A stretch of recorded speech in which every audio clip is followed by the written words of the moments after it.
This is the Bax and Grant Sports Show, presented by Sports Radio America. I'm Bax. And this is Grant. Welcome to the studio. Welcome to the show.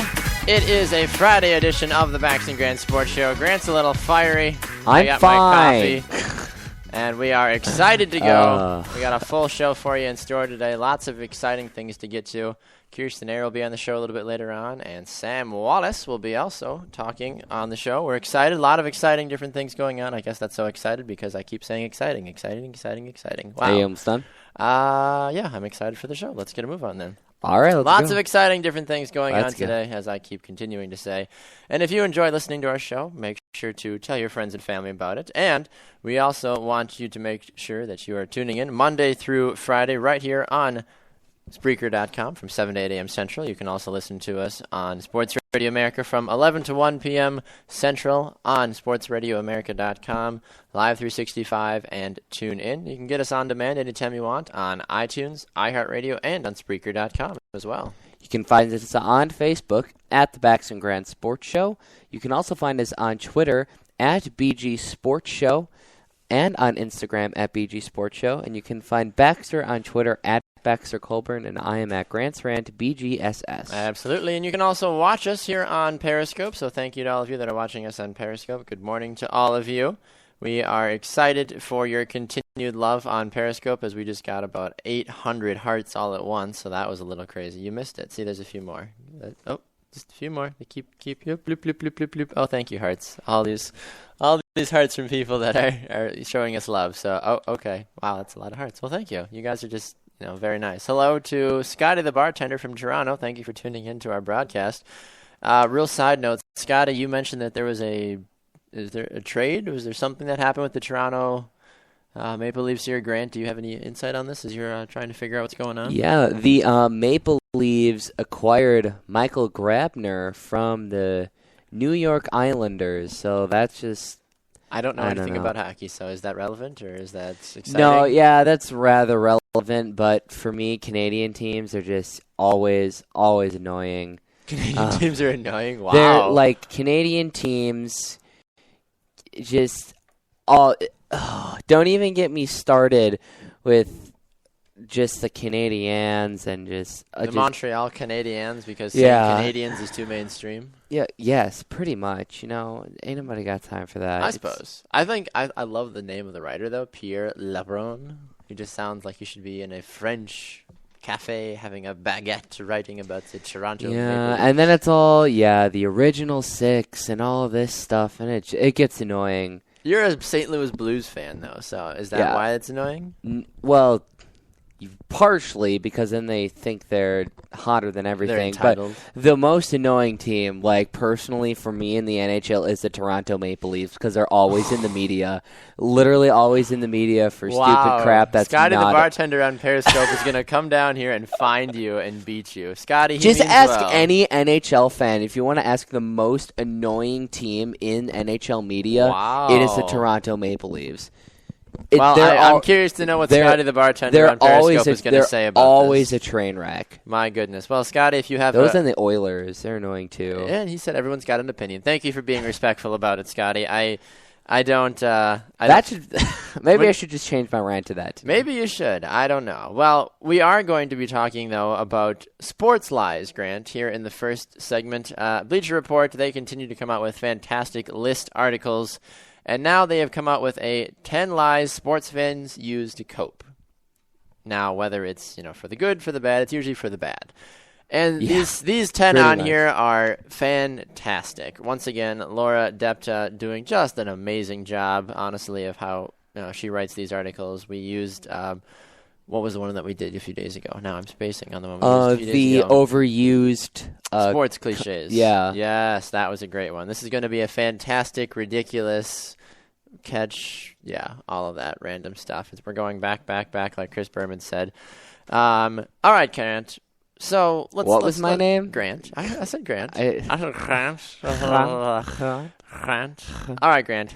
How do we feel about these? The first one that we have is a 10-year contract extension is a good idea. Never, ever. Why is it not a good idea? Well, you retain that player for so many years. Yeah, but you don't sign them when they're like 28.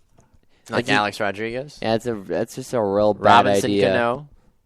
It's not a good idea, and I don't think that even if they are below the age of 28, 25, or even 21, you should never sign a player for that long, even if they are that valuable to you. Yes. I think that's just too long. I think you give them the mindset that they are going to stay there for 10 years. They might get bored.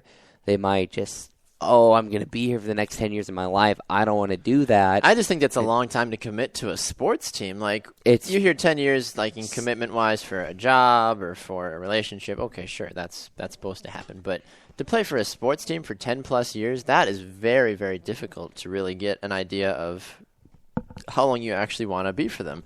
I mean, realistically, though, if, like, you don't see anybody in the NFL getting a 10-year contract. You don't see... I don't think I've ever seen any NBA players getting a 10-year contract. No. So the fact that why does baseball get 10-year contracts? Well, because they can play a little bit longer. I suppose, but they play so many more games. Yeah, they do, but I mean, how much physical exertion do they do, like, compared to football or hockey or any of these other sports? I'm not, like, notching baseball at all, but you can play a lot more games in baseball. And also, Scotty the bartender on Periscope also makes a great point that there is no salary cap. Yeah. We've talked about it before. That must be nice. We've talked about it before on the show. There's kind of Is there kind of ish? Don't you have to spend a certain amount? Yeah. There's kind of a salary cap, but if you have loads of money like the New York Yankees, you don't have to care about that. Yeah. So there's like a set limit, and once you go past that set limit, you have to pay X amount of dollars for the money you go over that limit. So there's kind of a cap, but you can go over it if you have the money to pay for it. But I don't know. So if you have the money in baseball, you can put together just disgusting teams like the Yankees if you want to. That's why they can just build a dynasty, because they have the money. Why not? You got the money for it, might as well. All right, next one here, as we were talking about the 10 sports live sports fans use to cope. The next one is maybe blank isn't injured that bad. Hypothetically, we use this one a lot for Packer fans. We're like, well, maybe Jordy Nelson's injury just isn't as bad as it seems. Well, I mean, we didn't know. And it didn't look too bad. I know, but when you hear that you have a potential knee injury or anything injury, you assume something is torn. Assume. But another Packers player just went down with a knee injury. Was that Balaga? Balaga had a bruised MCL, and it said knee injury. And people were freaking out. And then it came out, it's like he might miss one game. Fair enough. Might. Not gone for the season. I mean, knee injury does not always mean ACL tear. I mean, 75% of the time, yes. But not all the time. That's kind of like what I just heard from a Manchester United player, Luke Shaw, who had a double leg fracture. During a soccer game. And they said that the United came out and said that they expect him to return before the end of the season. What? I was like, how do you have a double leg fracture and come back? Unless your name is Sam Wallace and you have a forklift and a pallet of just an entire building fall on you and come back and kick everyone's butt, which he did, which is a story we'll get to later. Interesting. I may have elaborated a little bit, but that's irrelevant. He was going to save that kitten, and the kitten got out safely. Anyway, the next one that people use for sports lies to cope is, my team looks good. Now you can use that in the terms of uniforms or a ballpark or even a new logo. And let's be honest. When you say, if you are a Cleveland Browns fan, Grant, and you say that your logo looks good, who determined that brown and orange go together? And just solid orange as a logo. How does that look good? And it's not even brown. Yeah, really. You are the honestly. Browns. And your logo is orange. Blaze orange. Maybe that's why Cleveland can't win a darn game, because they don't know how their colors work. What's a color? Just a side thought. Next one here on the 10 sports lies fans use to cope is, blank could still be our guy. Insert RG3. Or any other hyped up player that has never panned out. Like Johnny Manziel. Well, he could still be their guy. He hasn't officially bombed. You're literally using exactly... He hasn't officially bombed yet, Grant. I know, I was helping fuel your point. But yes, RG3 especially. Tim Tebow, he could still be an NFL quarterback. There's a spot for Tebow on a roster. Hey, Tebow's actually not too bad. I think He could still be our guy, Grant. I'm not saying he could be somebody's guy. I'm just saying that people are notching him a little. They're not giving him the credit. I suppose. And I was really shocked when the Eagles cut him. Like, I was really shocked. I'm like, okay, you're going to go with 2 quarterbacks? I mean, fine, ruin your franchise by yourself. But anyway, I mean. No, yeah, it's I agree. I agree. Moving on down the list here on 10 lies sports fans use to cope. The next one is, we might be good next year. I feel like that is the slogan for the, who is it? The Bears. That's the team I was looking for. The Bears. The Vikings used that for many years. I'm sure the Milwaukee Brewers used that for many years. The Brewers are on and off, so I don't know about that. Chicago Cubs were referenced here in this article as well in terms of a team that, got used to saying that. Yep, see, there we go. Kirsten on Periscope says that. Now this one, Grant. We were talking about this one before the show. How many times, Grant, if you are at the comfort of your home and you see a terrific catch, and you stand up and you say, I could have made that catch. No, it's more often than not when a player, is not covered at all whatsoever. Yes. Ball hits like him a James hands. Jones dropping the ball in the middle of the field. Yeah. You could have made that catch. I could make the Odell Beckham Jr. catch. You could have, really? You could have made that. So you could go to the NFL. Yep. You could have an NFL quarterback throwing you the ball. Yep. With defensive backs all over you, covering you, pushing you, bumping you at the line. Yep. With fans, millions of fans, maybe not millions, thousands of fans screaming and television cameras watching you. You could make that catch, Grant? And be 5'8". Doubtful. No, I can do it. I don't think so. I could do it. Maybe not. Don't lose faith in me. I don't know about that one, honestly. Now, if you are a football fan or just a sports fan in general, you know that there's a constant battle between the refs. And the one phrase that many fans use 2012. a lot, if you are a Green Bay Packers fan or your name is MD Jennings, you realize the real version of this phrase. The refs cost us the game. How often do we hear that, Grant? The refs cost us the game. The refs cost us the game. Blah, blah, blah, blah, blah. You hear it there are times every week, if not every other week. There are times where the refs really do blow the game. Replacement refs, a great example. Honestly, if you're a Packers fan, you remember touchception, and you will hashtag never forget touchception because that was absolutely brutal. And yeah, of course, they didn't play well, but still. It's up to the refs to make the right call, and when they make the wrong call that costs somebody the game, I know it's over. People are attacking Grant on Periscope. Thank you. But still. Always in our hearts. This isn't 9/11, for God's sakes. We don't need a trending hashtag about touchception.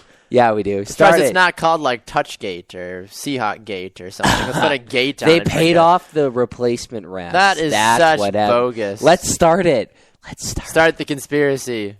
It's not over. It's never over. It only happened 3 years ago. Maybe we can get some Patriot fans to jump on board with us, too, or something. Why not? Oh, my gosh. Everyone needs to move on and forget They're about mentioned later in this list, actually. They are. So the next one here on the 10 Live Sports Fans Use to Cope is, that kid we drafted is a stud. And who's the picture? Johnny Manziel. Oh, he is a stud. How many times do you hear it when a team drafts a player and everybody's super excited? They're hyped.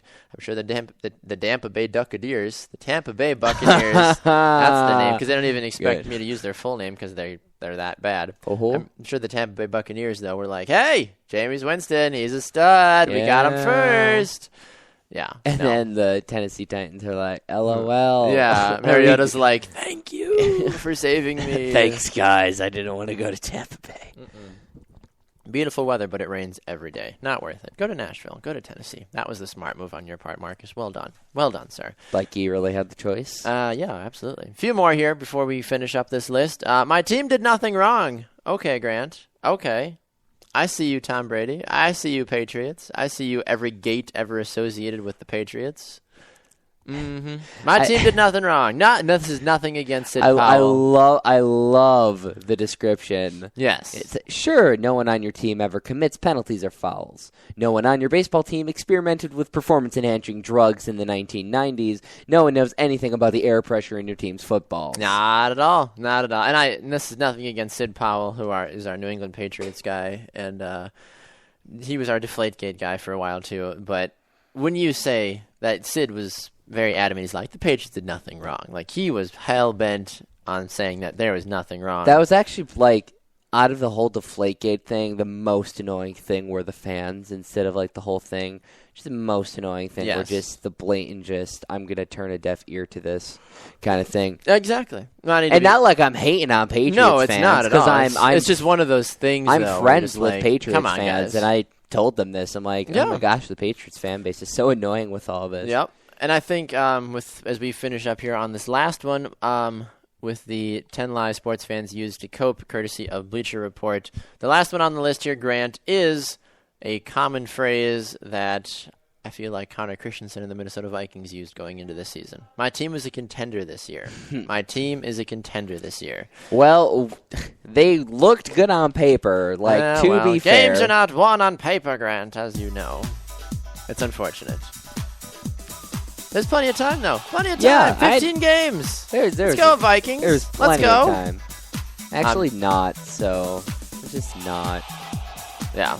And I mean, the funny part is that, at the beginning of the season, technically everyone's on the same page. Technically. The Browns have as great a chance of winning a Super Bowl, I guess, as the Jaguars.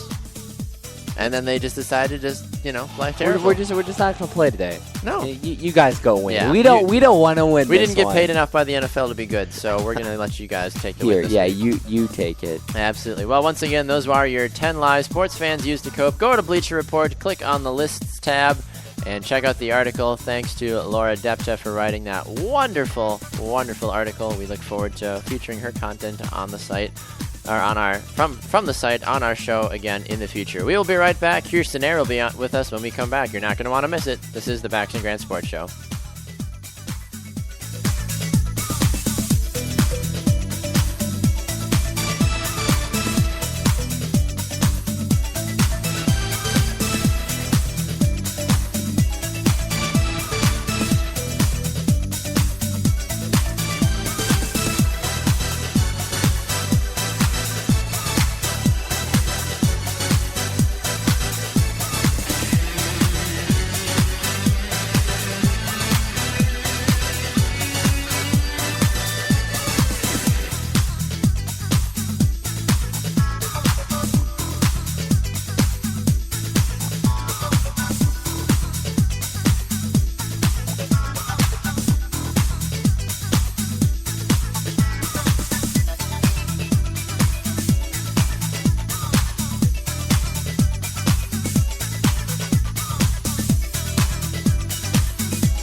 Welcome back to the Bax and Grant Sports Show, presented by Sports Radio America. I'm Bax. And this is Grant. Welcome back inside the studio on a Friday edition of the Bax and Grant Sports Show. In our last segment, we are talking about 10 lies sports fans use to cope. especially when it comes to being a Cleveland Browns fan, a Jacksonville Jaguars fan, a Chicago Bears fan, a Minnesota Vikings fan, a Detroit Lions fan. Okay, I'm done. I'm sorry. There's a lot of fans that use the same lies every year. Would it kill you to use a different sport? No, because, why does it matter? I don't know enough of other sports. Soccer's a wide open game. Anybody can win any given day. Name a bad team in baseball. Bad team in baseball, the Brewers. Okay, there you go. Then you're welcome. Use but that means then that's like I'm being biased towards Midwest sports, Grant. Well, then say a non-Midwest bad baseball team. I don't know. How good is Tampa Bay this year? Tampa Bay Rays are not too bad. Okay. How good is Miami this year? Miami, I actually think they're not doing that great. Okay. Well, that shows you how much I know about baseball. Even NBA, I would be like, I would normally say the Bucks, but the Bucks were decent last year, and they're going to be pretty good this year too. Decent? I guess they made the playoffs. Man, Gus Johnson is calling fluke. Some of their games this year. I'm excited for that. Like, wait, didn't they finish like 500? Yeah, they finished right at 500. But then they went out and signed Greg Monroe, and they've got all kinds of things going on. Got destroyed at home and. Hey man, they did a good job in the playoffs. Didn't they force a Game 7? Yeah, they did. I'm pretty sure they did. Or Game 6 7? or Game 6? Game 6 or Game 7? One of the two. Yeah, Game 6. Either way, they still won 2 games though, or won a game. They were good. It was good. Two. I don't know. They won 2. We're giving the Bucks too much airtime right now. It's not basketball season, Grant. Let's move along. Well, Grant, it is Friday on the show, and which means we get to bring in a friend of the show, Kirsten Ayer, who was with the show last week. Kirsten was chatting with us about the Green Bay Packers last week and also talking about sports fan bucket lists. And this week we've got a few other exciting topics to talk with her about. So good morning, Kirsten. How are you doing today? I'm good. How are you? Oh, just dandy. We're excited. It's Friday. We're excited. Grant's a college student. You're a college student, Kirsten, so I'm sure you guys are thrilled to finally, be done with your school week. Well, for the most part, you still have classes today, I'm sure. But then for me, I'm just like, well, what's college? That's so 6 months ago. But anyway, that's irrelevant. Well, Kirsten, we're excited to have you on the show today. A few different topics we want to hit with you today. First and foremost, though, obviously you share a love for the Green Bay Packers, like most of us do here on the show. They play the Seattle Seahawks this coming weekend, and the last time these two teams met, as most people know, it ended in a untimely fashion that people like Grant are still not over. Baxter, I thought we agreed that we're never talking about it again. I never signed anything. You don't have to. I'm making you. We're never talking about that again. It doesn't make for good radio if you don't talk about it. We're not talking about it ever again. Well, we'll let Kirsten talk about it then. Kirsten, how does Green Bay move on from the last time they played Seattle to where they are now? Is it a tale of two different stories, or is it the similar storyline? Well, you can look at it as a fan's aspect, as we want revenge on the Seahawks. We almost got to the Super Bowl from that game, and we lost on the road, which is even more depressing. And I think it's just one of those things where it's like you have to have the confidence and actually move on from it, because you have to just be mature in the situation. As a fan's aspect, we're heartbroken and we want to cream the Seahawks, but we know that it's going to be a close game. They have one of the best defenses in the NFL, and even Mike McCartney was aware of that. He even said, they're focusing on going 2-0, winning their first home game. If they win, it's going to be the first 2-0 start since 2011. Which is kind of a crazy thought to think about, that the Packers haven't been 2-0 since 2011. Last year they were 1-2, and everyone was jumping off the Packers bandwagon saying, abandon ship, the Packers are terrible. Relax. Yeah, and then Aaron Rodgers did his interview and said, relax, in a really creepy voice. Now, that does bring up a good point, Kirsten. If Aaron Rodgers doesn't play well in this game, does Green Bay still have a chance to win? You also don't have, as strong as defense as the Seahawks, and you really have to worry about, the wide receivers, because, James Jones had a great, game last time, and I think he's going to be, focusing on that. He had 51 yards and 2 touchdowns last week, and so, he's going to be a big asset, I think, for the Packers, and Seahawks are going to go after Rodgers, so they're aware of that. And Eddie Lacy, they probably have to pass off to him. He had, ran for 85 yards and had 133 rushing yards. So, if you don't have Rodgers, then I think, the team is aware of that, and they can definitely improve. And definitely looking at last week when the Packers played the Bears, the Bears offense did a really good job of really taking the time off the clock and kept the Packers offense I was a little off the surprised field. by that, honestly. Yeah, they actually did a really good job. And if that keeps on happening and the Packers don't have Rodgers, and they're not capitalizing on every single offensive drive like they had to do to win the game against the Bears last weekend, I don't see any way that the Packers can win the game. So Rodgers has a rare and extremely rare, I don't even remember the last time he's had a really off game. But if that ends up happening, it's not going to be a good day for the Packers. Yeah, and I think it really just kind of depends moving forward. If Aaron Rodgers can stay protected, I think that the Packers will obviously have a shot in this game. Kirsten, this game does have a lot of implications in line for it. Obviously, there's no trip to the Super Bowl on the line this time, but if Green Bay does win this game, is it safe to say that Green Bay is the best team in the NFC? I would honestly say that. I mean, you have the best QB in all of the NFL right now. I mean, everyone's cheering for him in fantasy. I know I have friends, are like, he's got to get a lot of touchdowns. But, I mean, I think you can definitely say that. But it also looks at, like, we lost our number one wide receiver. And so maybe that is going to play into that. But everyone has an opinion on who's the best. People are going to say Cowboys, they're going to say the Patriots. But, definitely the Packers should have a look at that. Mm-hmm. No, I completely agree with you on that one. It'll be interesting to see how the coverage lines up this week, too, on the defensive side. We've got fans on Periscope asking who Richard Sherman's going to cover. He'll more than likely cover Devontae Adams. I think he covers the right side. Yeah, it'll be Devontae Adams on one side, it'll be James Jones on the other, and then Randall Cobb will work out of the slot. Even though Cobb is the number one receiver, they're going to put him in the slot. He's a good slot receiver. And then, looking at if the Packers win, I'm not trying to be biased here or anything, but just saying, let's say if the Packers win the game this coming Sunday, yes, the big deal with Cam Chancellor and his holdout still being a thing. And people are saying the Seahawks really missed him last week. They lost to the Rams, and that was a big part because he wasn't there. Yep. If they lose back-to-back games, does that help Cam Chancellor in re-signing a deal and getting back to the team, or do the Seahawks just not care and just keep on going with the season how it is?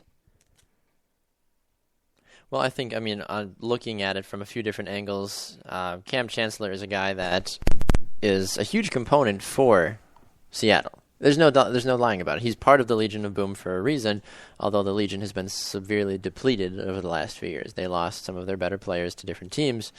But if Cam Chancellor, I think the fact that Cam is holding out for more money is ridiculous, honestly. And we could spend a whole segment talking about just how ridiculous Cam's tirade has been, that he's already cost himself $2 million, which I know is kind of like pocket change to those guys at this point. But still, it's like, just play the game. And Corey Plath and I were talking about it a lot earlier this week about all the different things that could go on. Yes. And he was saying that the Seahawks don't have much cap space left.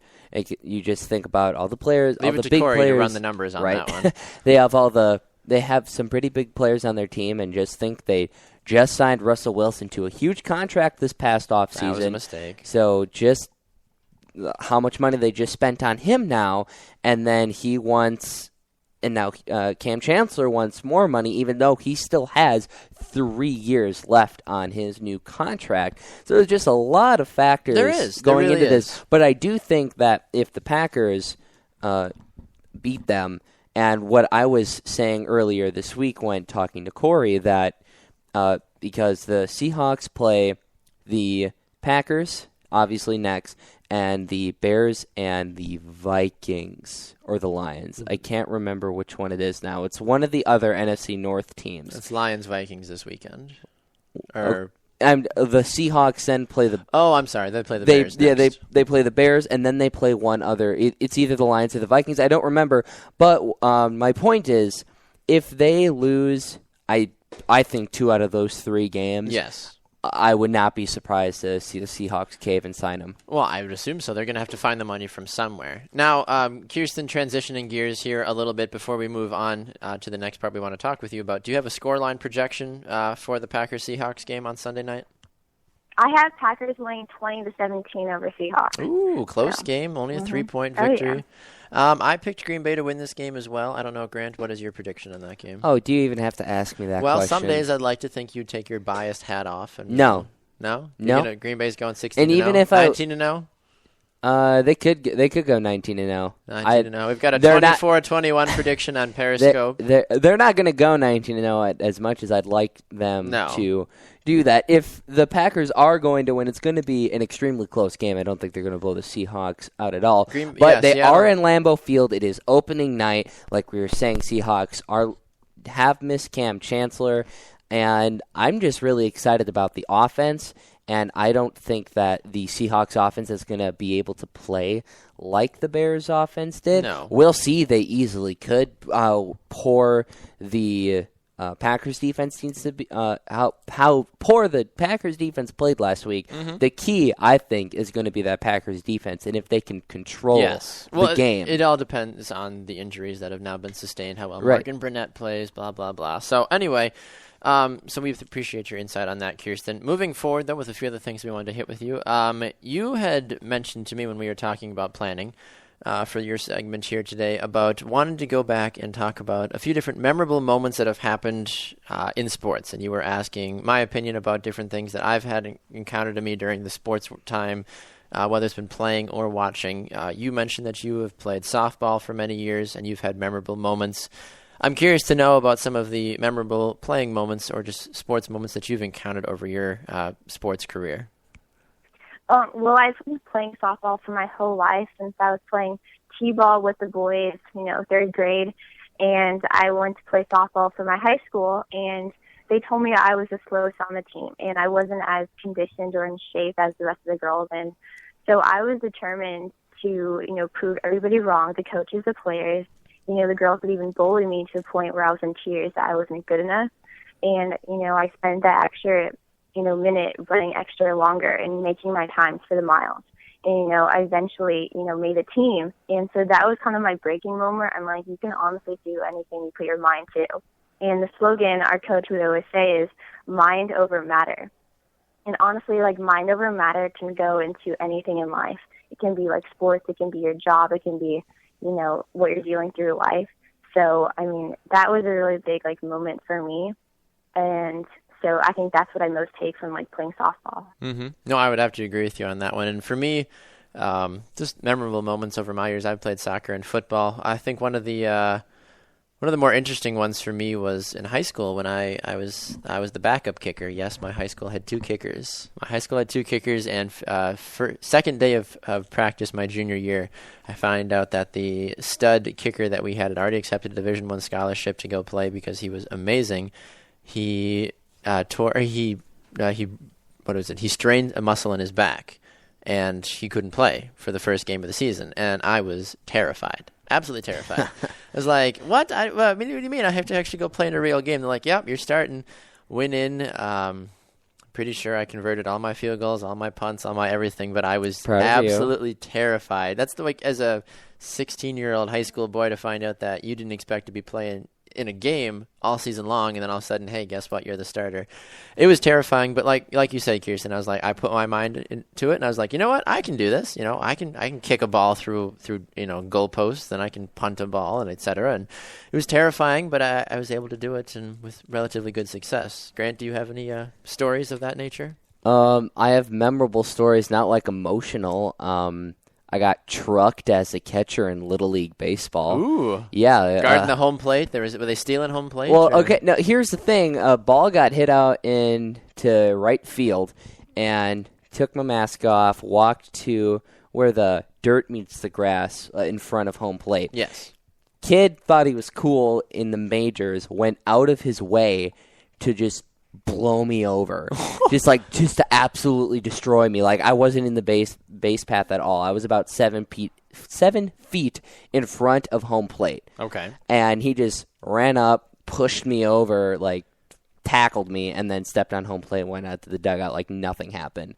The refs blew the call on that one. Oh, no. He got ejected from the game. Good. He was you can get ejected in Little League? That's awesome. Yeah, he got ejected from the game, and he missed and then that was the last regular season game, and he missed the playoffs. There you go. Let that be a lesson to you kids. Don't be a tool in Little League, because you will get pretty ejected. much. His fantasy owners, I'm sure, dropped him that week. I I would hope so. I would have dropped. I play fantasy Little League baseball. It's a hardcore sport, man. You were Everyone's just gotta do dogging it. on Little League a couple weeks ago. Irrelevant, I don't want to hear man. from That's you. I've come around. Anyway, all right. Well, Kirsten, before we let you go, you have a preview of a new article that you're going to be writing over on your sports blog. Why don't you give us a little bit of insight about what it's going to be? So the name is called Sports Fan Clubs Welcome All. It's the idea that all sports clubs welcome all races, income levels, male, female, age, appearance. It doesn't matter. If you're a fan of their team, you're in. It's kind of like a cool idea because a lot of like religions or politics or different kind of aspects in life, they're very limited on who they let in. But the idea of sports is kind of like mind-blowing. I mean, you can literally walk into a group in a real team and not know anybody but have friends at the end of that game. And I was wearing a Packers jersey. I mean, like anywhere you go, Wisconsin, it's like, hey, Pack, go Pack, go. They're going to be like, hey, go Packers, and they're going to strike up a conversation. Well, that doesn't happen often in life if you can just make a friend out of the blue. It's true. And even on Twitter. Mm-hmm. I was going to say, I There's think a it's UK true fan about club. that, yeah. Yeah. So it's definitely like a cool experience. It absolutely is, and I think sports is that one topic that you can start a conversation with just about anybody and potentially not offend anybody. You talk religion, that's you a talk. lie. Well, I'm saying can always offend as somebody. opposed to politics, religion, major buzz topics where it's like, oh, whoa, baby, wait, you believe that, or you're not pro-life, or you're a Democrat, or you're Trust a me, Baxter, Tea Party? I will find a way to talk I sports know and you- offend anybody. Well, that's why you're my co-host on the show. You offend people on a daily basis. That's why I guess the like masses love you. that the Leafs fan came in here was like, oh, the Leafs, and then I just destroyed him and trashed him Yeah, I out. was He just like, hated wow. his team. Wow. It Like, happens. you can offend anybody. But yes, no, I do agree that you can literally go up and talk about anybody in sports. I went to the Packer game, the last preseason game, and not just in Lambeau Field, but you can just go and just start a random conversation. Packers score a touchdown, give them a high five, and then you're best friends, or you pull up to somebody and then you tailgate together, you share your brats, stuff like that. And sports just brings a lot of people together. And yes, it does tear people apart, and like you see fights in parking lots, Rivalry divided. yeah, and stuff Most like divided. that. But there is still a lot of good camaraderie, brotherhood, and stuff in sports. Absolutely. Well, Kirsten, thank you so much for taking the time today to be on the show. We appreciate your insight. We look forward to seeing that article and its completion. Before we let you go, where can people find you on Twitter? They can find me at Kirsten, KIERSTEN _ capitalized E and then _ KTSW. And you can type in my name. It's KIERSTEN, and my last name is Air, EHR. Perfect. Well, Kirsten, thank you so much. Good luck on your fantasy football games this weekend and on your Pigskin Pick'em and the Baxter Grand Sports Show Pick'em League. We will talk to you again next week. Enjoy your weekend. Thank you. Kirsten Ayer, good friend of the show, and always appreciate her insight about the Green Bay Packers and the many things happening around the sports world. We're going to go to a break. When we come back, Grant has his rant. He is fired up. You're fired up, aren't you? Yeah, but not about this. Well, it's a little sad. It's a sad one. It's like an end memoriam. Well, we'll talk about it. We'll be right back. This is the Baxter Grand Sports Show.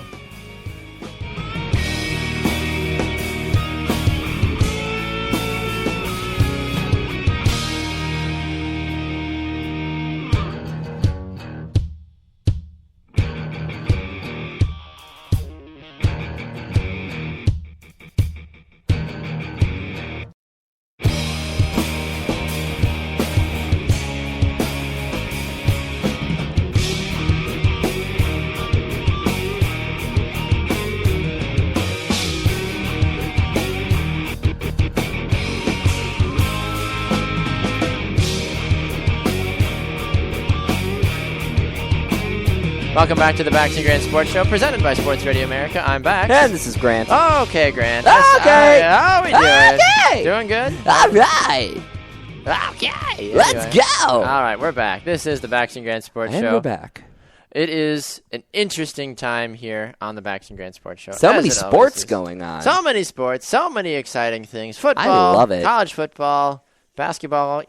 Well, they're like in Basketball's preseason. like kind of starting up again. Yeah. You got basketball's weird. You got like all these summer leagues going on. I never know what's going on. Yeah, there's always like some basketball game. There was like there was just like some Kentucky game, like the old players, alumni. Alumni games. Yeah, they just had. It's usually like a preseason game. They just had Kentucky alumni night a couple days ago. There was like some FIBA. They just had FIBA. Like, is that like FIFA for basketball? Yeah, exactly. And that was like last week. And then of course, baseball. Yeah, playoffs. Teams got about 10 games left. I think. Let's go. About 10 games 10 for to each 15, team. I think, something like that. I know the Cardinals have 10. The Brewers had like 14 or 15, but at this point, it's kind of irrelevant for them. Yeah, they're done. MLS playoffs, they're right around the corner. The playoffs! College football, here we go. So much stuff. And a side note, the only time I ever paid attention to basketball is when it comes to March Madness or vaguely kind of ish blah, the NBA playoffs, depending on if there's any different storylines going on. But anyway, shout out for MLS on Periscope. Well done. Remember, you can catch us, though, right here. You can watch us on Periscope. Take a look inside the studio, see our beautiful smiling faces. I was going to say shining, but I pushed shining and smiling together, so smiling for you Irish listeners. Thank you for that. Granted, Look it's at the the time. beautiful potato. Oh, the potatoes. It's the time of the show, Grant, where you do your rant, but you gotta do it in an accent. I can do it in a Texas accent. Texas. You can do it in a Texas accent, but you gotta do your rant in an Irish accent. It's time for Grant's rant, the part of the show where But Grant... I can't do it. Well, that's your own fault then. Grant gets a total of 1 minute to rant about anything he wants in the sports world, and I get to sit back and listen to him. You can actually do that surprisingly I can well. kiss the Blarney Stone while Grant is ranting. That's actually impressive. I've actually kissed the Blarney Stone. What's a Blarney Stone? Wow. Google it, Grant. Is it a potato? I'm Googling right now, then. You gotta do your rant. All Yeah, right, here we anybody go. got Minute time for on the that. clock. Ready, go. Milwaukee Brewers pitcher Jimmy Nelson was just taken out last night by Tommy Pham, a bench player / kind of switched from minor league to major league player for the Cardinals. Jimmy Nelson pitched, I believe it was a fastball, to Tommy Pham, and swung the ball, hit him right in the head. Velocity coming off the bat was 104 miles an hour. Hit him right in the noggin. He dropped to the ground. What was kind of weird for me was that ball is live. Did you know that? If it bounces off somebody's head, they have to leave the guy on the ground, and the play still go. I think it was Matt Carpenter, he just ran home. He's like, okay, cool. And then Pham is like, the guy who hit him in the head just on second base, like in the fetal position. He feels so bad because he could have maybe even killed this guy. Yeah. Because that's scary. He was taken to the hospital. He has mild contusion. He stayed the night, but he looks okay. Time. So if you're Nothing like fatal. a Brewers infielder, to be like, yo, Jimmy, you all right? All right, good. We got to play this ball real quick. Like, what do you do? Your guy is on the ground. Okay, so looking at home plate. Yes. So he's a righty. He pitched it.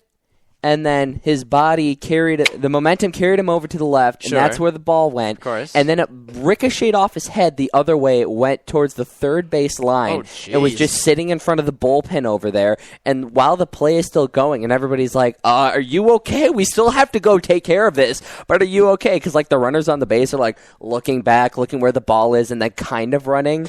Everybody was kind of playing. It was kind of weird. I'm like, That's really there weird. should be a rule where I it's feel like if you okay, could drill the dead head, just stop. it's like dead ball, you stop where you are, or like a two-base rule or something, but help the poor guy out. He was just laying down on the mound, and nobody could do anything until the play ended. That's stupid. It I would have was- just stopped. I wouldn't have run. Yeah, honestly. it was really dumb, because I'm pretty sure it was Matt Carpenter who was on third. He was just kind of looking around like, what do we do? Yeah. I would have probably stayed on third. I would have probably walked over to the mound and be like, whoa, bro, you all right? Not teammate or not, if I see a guy get lined in the head with a ball, I'm going to be concerned about his well-being. Yeah, I thought Pham was going to, but he was he was struggling. He looked really shook up. Yeah, and that means that he actually was, Well, it's not like he obviously didn't you mean don't to. try it. Right. Yeah. It's like, here, let me see if I can hit him. Having accuracy as a hitter down to a science is ridiculous. No, There's but no he way. obviously didn't mean to do that. And it's kind of like we've been talking about baseball this year. You really can't do anything about this. No. With Major League, you have to have some magical superpowers to shoot the ball off to a side. I don't know. Mm-hmm. But we've been talking a lot about it this year with foul balls going into the stands. It just happened again last night. A fan tried to catch a ball, didn't have the best coordination, bounced right off his forehead. He was fine, but we've been talking about it all year. And the players, baseball safety. the players get worried, and they really shouldn't be, but it's like you'd feel bad if you knew that you hit a baseball and you hit somebody in the head and came off his bat at 104 miles per hour and hit the guy right in the head. I wonder how fast he threw that fastball. I know they clocked it. I just don't know what the actual How did they clock the hit? Oh, they've got clock. Yeah, they have methods. But, yeah. All right. Well, we're gonna go to a break. When we come back, Sam Wallace will be in the studio. He has his new running 101 tip for us. And 89 miles an hour was that 89. pitch. Goodness. All right. Well, we're excited to see what Sam has to say, and good luck, Jimmy. We hope you feel better soon. We'll be right back. This is the Bax and Grant Sports Show.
Welcome back to the Bax and Grant Sports Show, presented by Sports Radio America. I'm Bax. This is not Grant. No, Grant is off in the studio sleeping somewhere because he is off for this segment. But Sam Wallace is here. Good morning, Sam. How are you? Morning. Excellent. How are you? Oh, fantastic. I'm excited to have you here on the show. It is a Friday edition of the Bax and Grant Sports Show, which means that the wonderful and talented Sam Wallace, with his new constructed leg, is here to talk about his running 101 tips.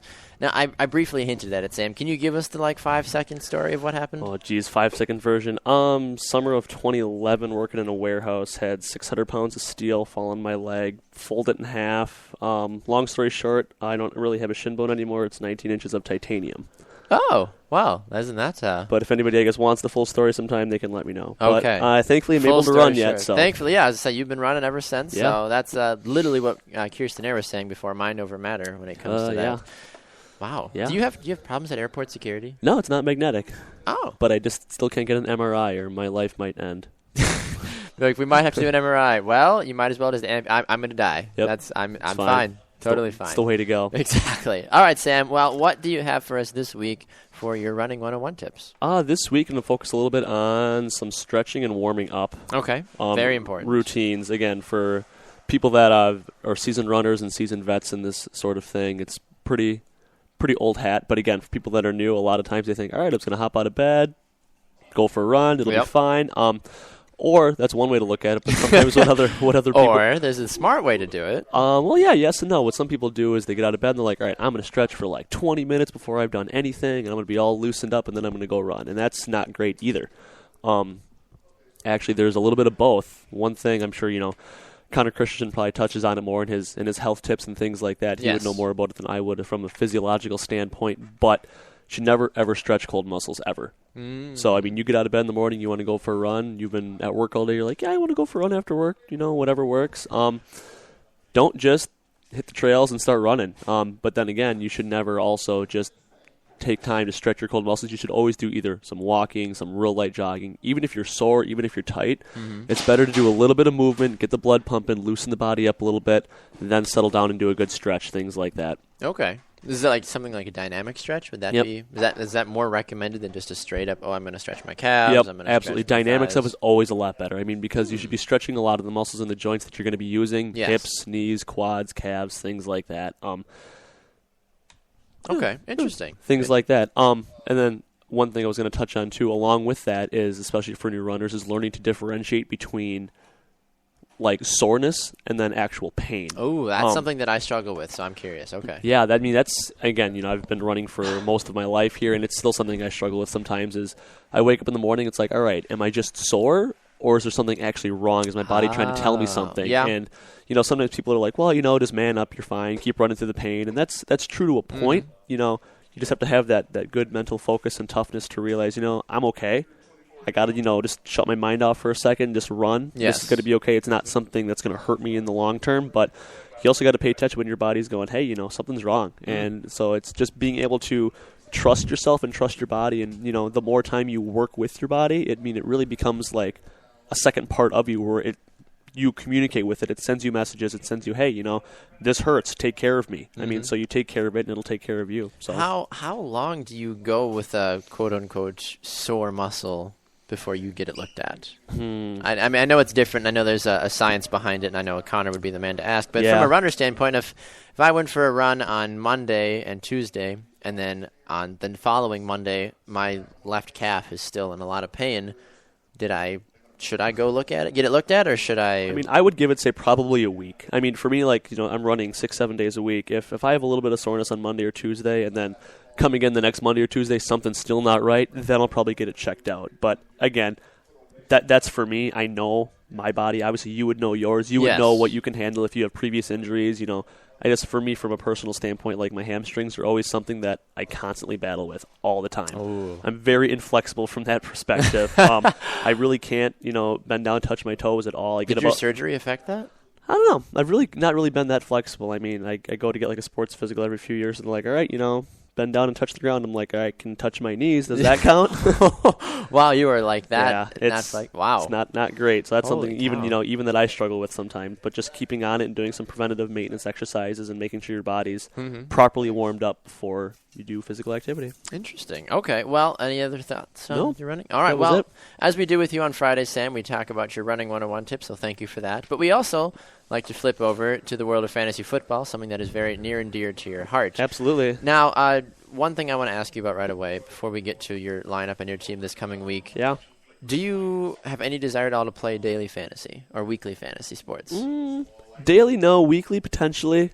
Yeah, I could maybe Have see you myself done doing any DraftKings stuff I or have not. FanDuel? Okay. I have not. Interesting. I just was curious because when you hear fantasy players, some people are like, I will only play season long, or I will only do daily, or everybody has their own ways of doing it. But okay, well, that's interesting. Yeah. Now, this week in fantasy football in the Backs and Grand Sports Show, Legends, that's the name of our league. Absolutely. You are currently leading the Encyclopedia of Football, David Kenyon. You're up 25-12 right now.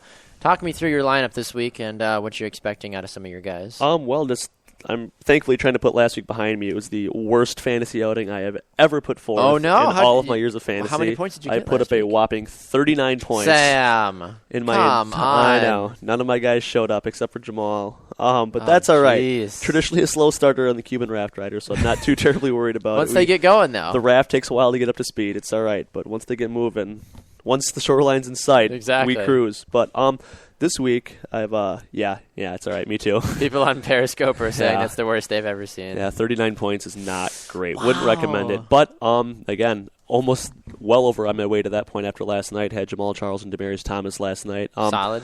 Would have liked to have stolen one of those touchdowns from Emmanuel Sanders. But again, last night it was nice to see Jamal break out a nice big run early in the game. A couple fumbles for him cost me a few points here and there, but thankfully Demaryius still got over 100 yards receiving, even though he didn't grab a touchdown. So still thankful to see that he's racking up some big yardage, even if he's not quite finding the end zone at this point. And Yes. that'll come.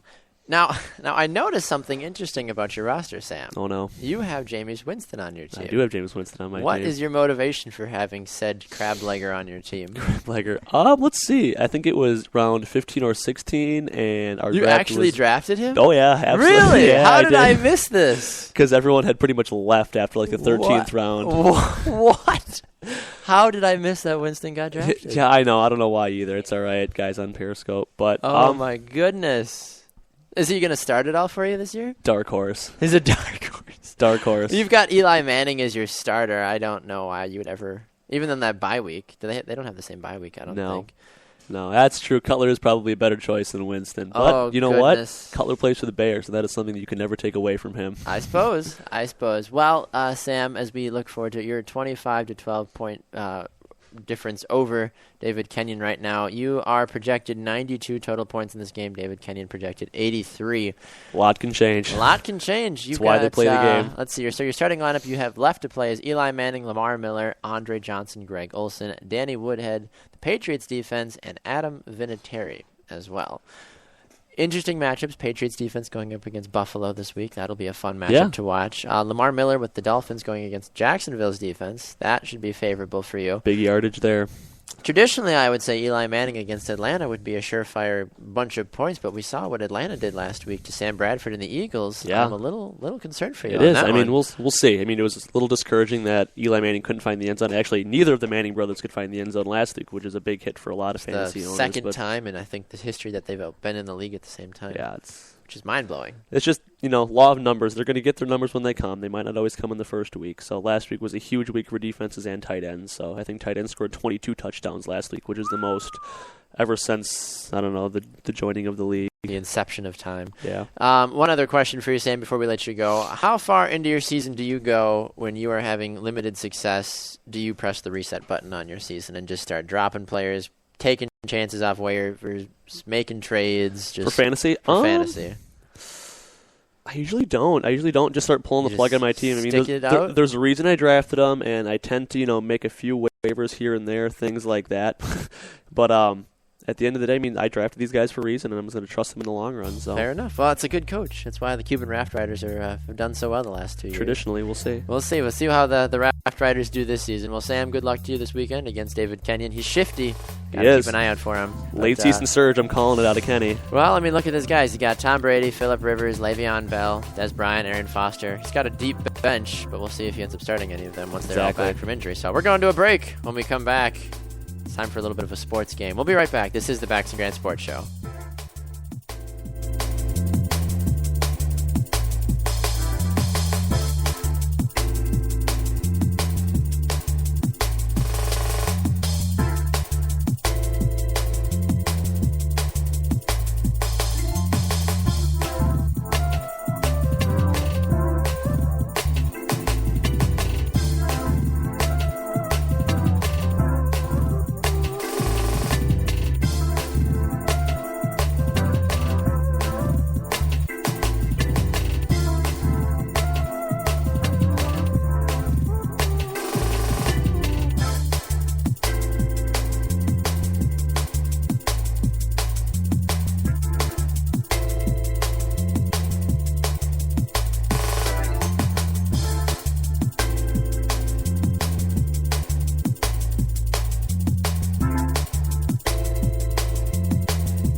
Welcome back to the Bax and Grant Sports Show, presented by Sports Radio America. I'm Bax. And this is Grant. Welcome back to a Friday edition of the Bax and Grant Sports Show. Special thanks to Kirsten Ayer and Sam Wallace, who have been on the show with All us the people. today. All the peeps. Love the people. Love the people. We are our show by the people, for the people, of the people. America. Absolutely. Hashtag America. Go Packers.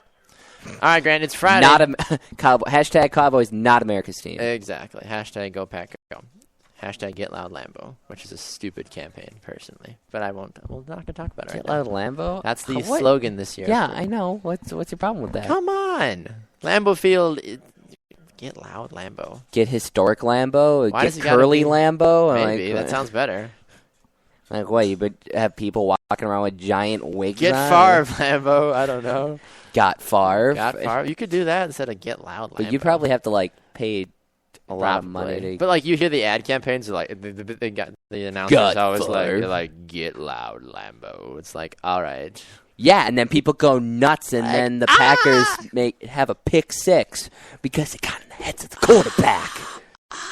Okay, well, Grant, it's Friday, which means normally we play Name 5, but we were unable to secure a challenger for you this week. They're scared. They're scared. So we're going to play Quiz Up. Woo! And I got addicted to that yesterday. You're addicted to it? Well, I'm addicted to it. we are going to play 2 rounds of Quiz Up, and our first category today will be U.S. sports teams. Ooh. U.S. sports teams. People on Periscope are saying Quiz Up is live. Remember, you can check out the show on Periscope and on Spreaker.com from 7 to 8 a.m. Central, Monday through Friday. All right, Grant, are you ready? I'm 7 questions ready. in each round. 14 total questions, 14 total points. Question 1.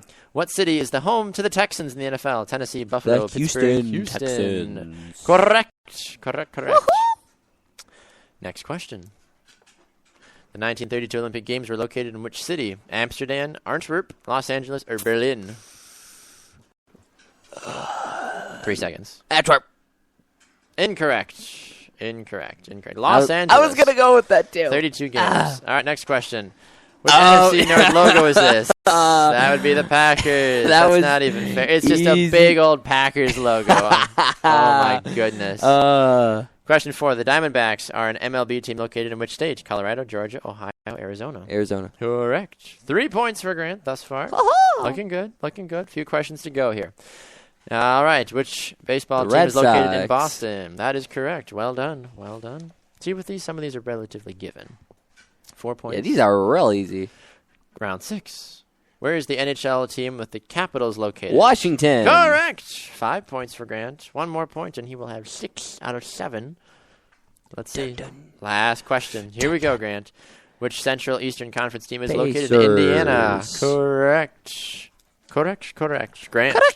6 points.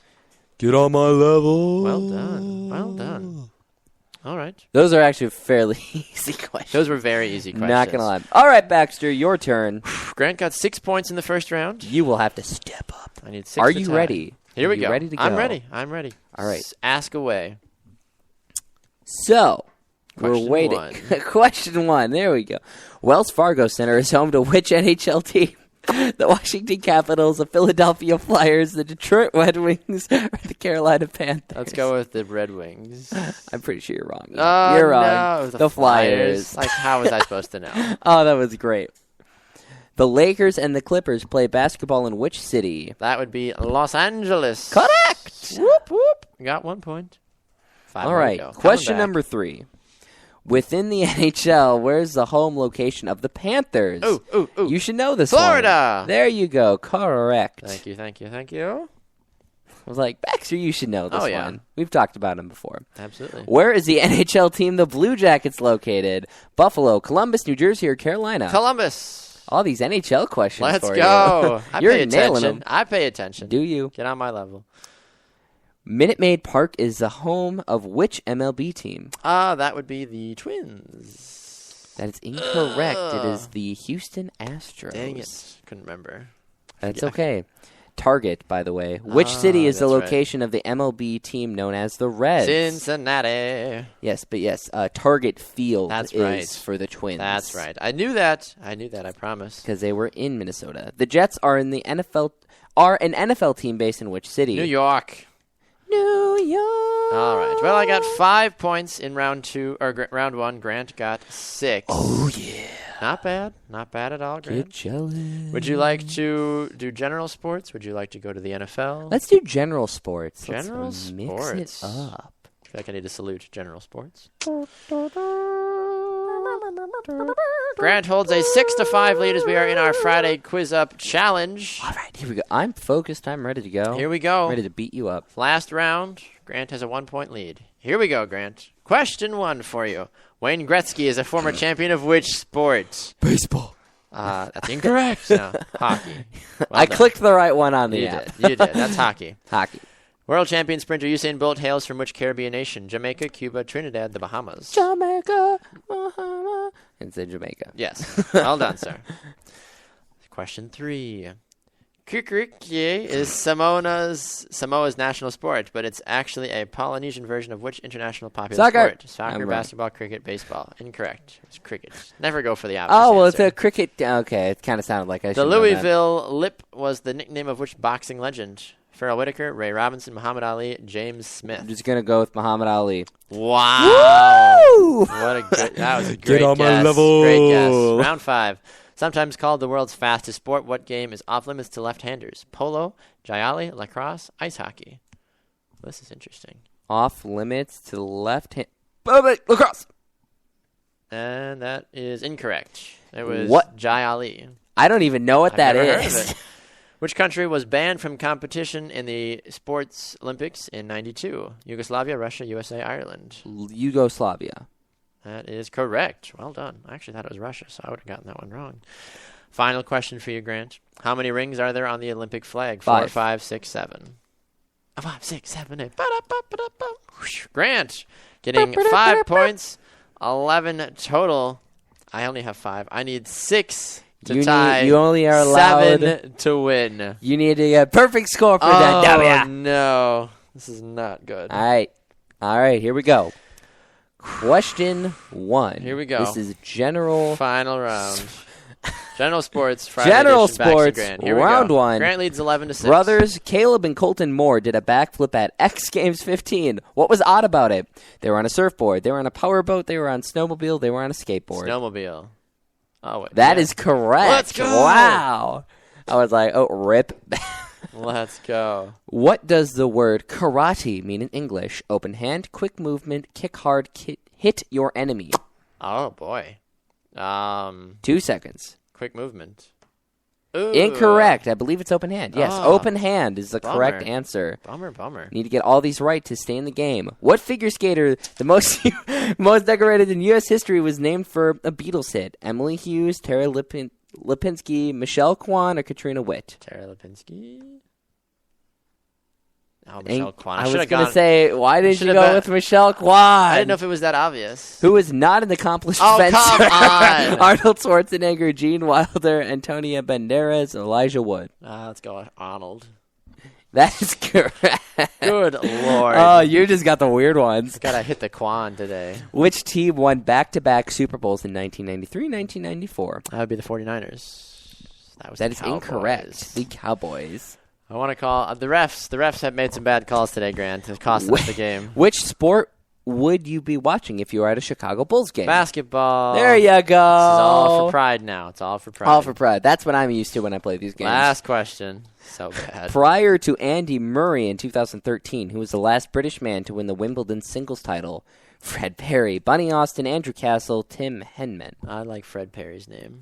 Actually, I should. That is correct! Yeah! Oh, my gosh. Well, Grant, you are this week's Quiz Up champion. Well done. Grant defeats me by a score of 11-9. I believe that way. I'm going to be honest, your questions were way easier. Yeah, they were. I had some bogus questions. Yeah, you did.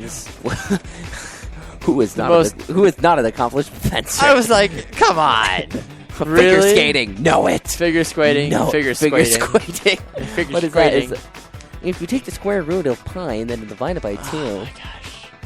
I'm mad. I haven't won. I got blown out in soccer trivia last night on the other show that I host on Sports Radio America. Get right. Corey Plath helped co-host that show with me. Really? He did. destroyed And you. Nice. Good job, yeah, Corey. I don't remember what he beat me by, but it was one of those. Probably a lot. I needed like 5 to tie, 6 to win, and I got like 3 in the final round. It was bad. No, it's probably the haunting of the encyclopedia because you took away his perfect score. No, that was Corey should... Plath, not David No, Kenyon. but I know he's David Kenyon is haunting me Yes. from beyond. Yes, he is, Okay. even though he's still with us. He is. He's very much with us. But anyway, special thanks to Kirsten Eyre and Sam Wallace for joining us on a Friday edition of the Bax and Grand Sports Show. Thanks to all of you that listened to us here on Spreaker. Remember, you can catch us from 7 to 8 a.m. Central live on Spreaker.com and on Periscope from 7 to 8 a.m. Central as well. Thank you to all of you that are going to be catching us here on Sports Radio America, which you can listen to us Monday through Friday from 11 to 1 p.m. Central Time on Live 365 and TuneIn. Remember, you can get us on demand anytime you want right here on Spreaker.com, iHeartRadio, and on iTunes as well.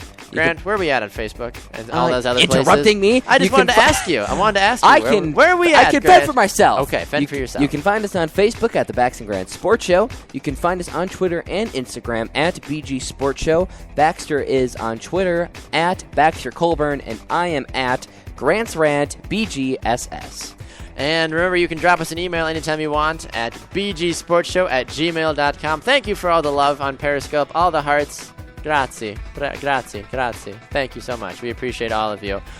He's Grant Coppersmith. I'm Baxter Colburn. We will see you all again on Monday. Enjoy your Sunday and Monday night football affairs. Good luck in fantasy football. And remember, if it happens in the sports world, Grant's probably going to rant about it. If not, we'll talk about it here on the Baxter Grant Sports Show. Thanks, and have a great weekend, everybody. Bye-bye. See ya!